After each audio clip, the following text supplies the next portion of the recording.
Assalamualaikum warahmatullahi wabarakatuh.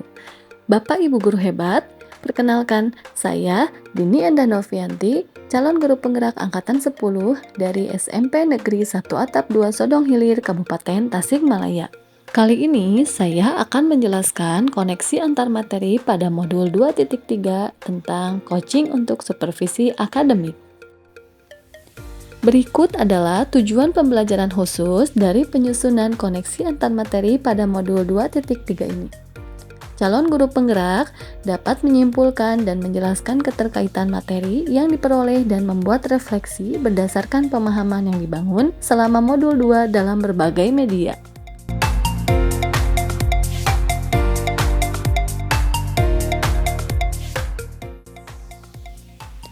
Pengalaman atau materi pembelajaran yang baru saja saya peroleh pada modul 2.3 ini, saya mempelajari tentang supervisi akademik dengan pendekatan coaching.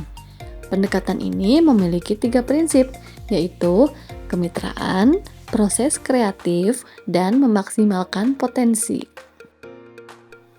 Sementara kompetensi inti dari kegiatan coaching yang harus dimiliki yaitu kehadiran penuh, mendengarkan aktif, dan mengajukan pertanyaan yang berbobot.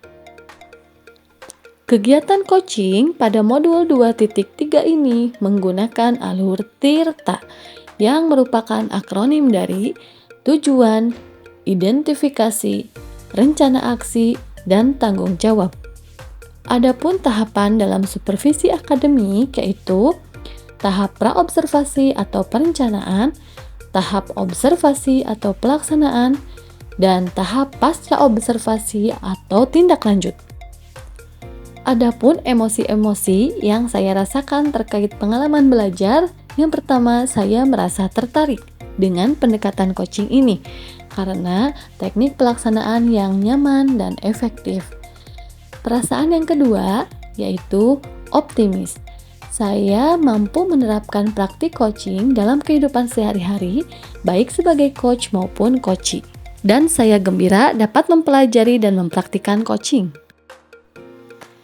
Yang menurut saya sudah baik berkaitan dengan keterlibatan diri dalam proses belajar, yaitu saya telah menerapkan teknik coaching dengan menggunakan alur TIRTA pada kegiatan ruang kolaborasi, demonstrasi kontekstual, dan aksi nyata, baik saat saya berperan sebagai coach, coachee, maupun observer.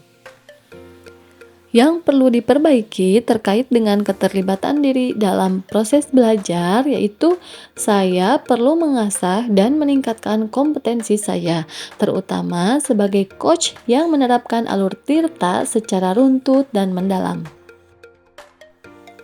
Keterkaitan terhadap kompetensi dan kematangan diri pribadi saya pada materi modul 2.3 ini sangat relevan dengan tugas saya sebagai seorang pendidik dan pemimpin pembelajaran. Melalui penerapan materi coaching ini dapat membantu saya dalam hal memberikan supervisi yang memberdayakan potensi.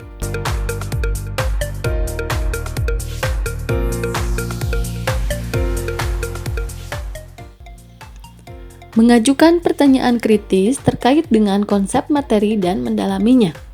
Adapun pertanyaan yang saya ajukan yaitu bagaimana cara yang paling efektif untuk mengimplementasikan coaching ke dalam tahapan kegiatan supervisi yang sudah ada sebelumnya. Sementara jawabannya menurut saya yaitu dengan menerapkan alur TIRTA dengan melaksanakan kegiatan praobservasi dan pasca observasi sebelum dan sesudah melakukan kegiatan supervisi.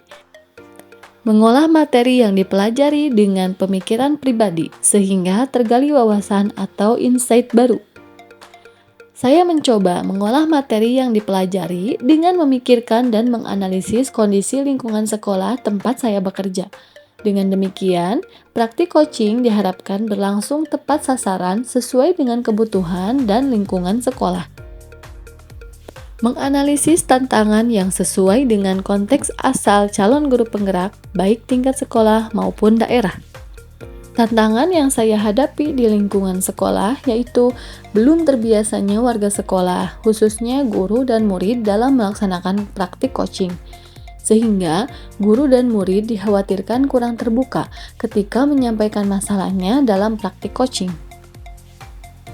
Adapun alternatif atau solusi terhadap tantangan yang saya identifikasi yaitu mulai mengenalkan kegiatan coaching kepada rekan sejawat dan mempraktikannya dalam kegiatan sehari-hari, serta meyakinkan mereka bahwa kegiatan coaching sebetulnya seperti kegiatan berbincang-bincang santai, namun terdapat tujuan untuk membimbing coach menemukan sendiri solusinya.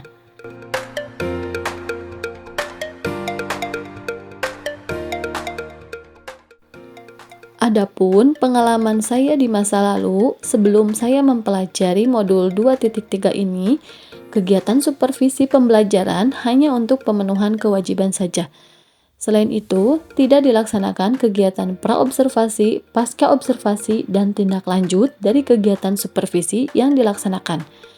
Kegiatan supervisi hanya bertujuan untuk menilai kinerja guru dalam pembelajaran saja, bukan untuk perbaikan kualitas ke depannya. Sementara itu, penerapan di masa mendatang, saya akan menerapkan kegiatan supervisi pembelajaran dilakukan untuk perbaikan kualitas pembelajaran secara kontinu dan menyeluruh. Supervisi pembelajaran menerapkan prinsip dan kompetensi coaching yang dapat memberdayakan potensi guru. Selain itu, dilaksanakan percakapan praobservasi dan pasca observasi sebagai perencanaan dan rencana tindak lanjut. Konsep atau praktik baik yang saya lakukan dari modul lain yang telah dipelajari, pada modul 2.1 saya mempelajari pembelajaran berdiferensiasi yang dilaksanakan guru sebagai pemimpin pembelajaran dengan memperhatikan kebutuhan belajar murid. Pada modul 2.2 saya mempelajari tentang pembelajaran sosial dan emosional yang sangat penting dilaksanakan dalam menerapkan pembelajaran yang berpihak pada murid. Melalui penggabungan konsep pada modul 2.1 dan 2.2 dapat membantu pelaksanaan coaching untuk supervisi akademik yang komprehensif dan menyeluruh. Informasi yang didapat dari orang atau sumber lain di luar bahan ajar pada pendidikan guru penggerak ini yang pertama, saya mendapatkan informasi tambahan melalui beberapa webinar tentang penerapan coaching. Yang kedua, saya juga memperoleh informasi dari rekan saya yang sudah menerapkan praktik coaching. Ketiga, saya mengikuti pelatihan mandiri di platform Merdeka Mengajar tentang coaching. Sekian pemaparan dari saya, semoga dapat menginspirasi. Terima kasih, salam guru penggerak. Assalamualaikum warahmatullahi wabarakatuh.